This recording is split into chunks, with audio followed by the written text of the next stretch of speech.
हरे कृष्णा भागवत प्रभु। हरे कृष्णा प्रभु जी। भागवत प्रभु, भगवत गीता के अंदर क्या ऐसा कोई श्लोक है जहाँ पर बताया गया हो कि जब सुख आते हैं तो कैसे बिहेव करना चाहिए जीवन में, दुख आते हैं तो कैसे बिहेव करना चाहिए, है? क्योंकि जब दुख आते हैं लोग बहुत दुखी हो जाते हैं, बहुत परेशान हो जाते हैं, और जब सुख आता है ना तो लोग इतने पागल हो जाते हैं सुख के अंदर कि वो सही और गलत को भी भूल जाते हैं, है ना? तो फिर क्या करना चाहिए, मतलब कोई ऐसा श्लोक है? ये तो बहुत ही सही बात नहीं है। हाँ, तो फिर मैं आपको एक भगवत गीता से श्लोक सुनाऊं। बहुत ही अच्छा श्लोक है, वो सहन करने वाला श्लोक है। अच्छा, जोर से सुनाओ। सुनाओ।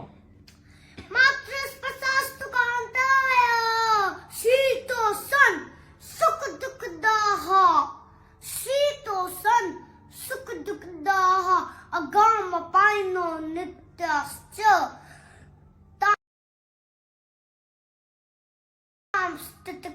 भारत।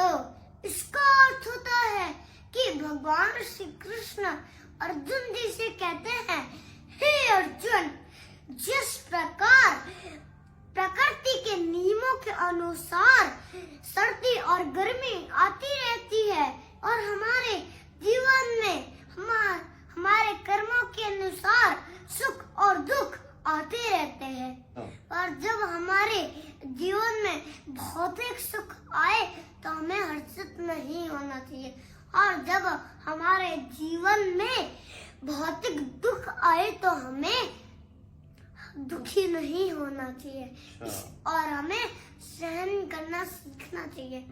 इसलिए आप उस दुख और उस सुख को सहन करिए। आप कैसे सहन करेंगे? भगवत गीता यथारूप पढ़ के और भगवान श्री कृष्ण की भक्ति करके। इसलिए भगवान श्री कृष्ण की सेवा करिए और उनकी भक्ति करिए, फिर आपको भगवान श्री कृष्ण उसको सहन करने की भक्ति शक्ति दे देंगे। हरि बोल, हरि बोल। इसलिए उनकी सेवा करिए और सहन करना सीखिए।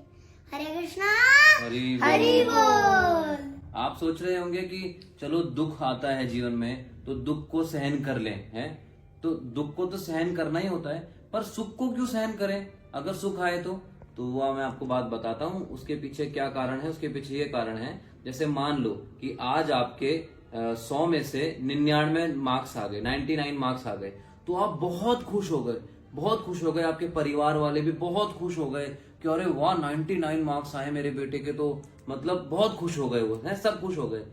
पर अगर आपने अगले बार जब आपने एग्जाम दिया और अगर आपके 95 रह गए, आपके 90 रह गए, तो वो क्या करेंगे? पिछले सुख से कंपेयर करेंगे, और ये पिछली बार तो ऐसा हुआ था, तो वो 95 में भी दुखी रहेंगे।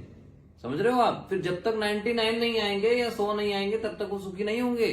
तो इसलिए जब सुख भी आए तो बहुत ज्यादा हर्षित मत हो, क्योंकि अगली बार क्या पता फिर दुख आ जाए, तो फिर आपको टेंशन होगी, और ज्यादा टेंशन होगी, क्योंकि अभी तो आपका ग्राफ यहां पहुंच गया, सुख में इतने हर्षित हो गए, और फिर जब दुख आया तो वहां से नीचे गिरोगे, तो जितना ऊपर जाओगे उतना नीचे गिरोगे।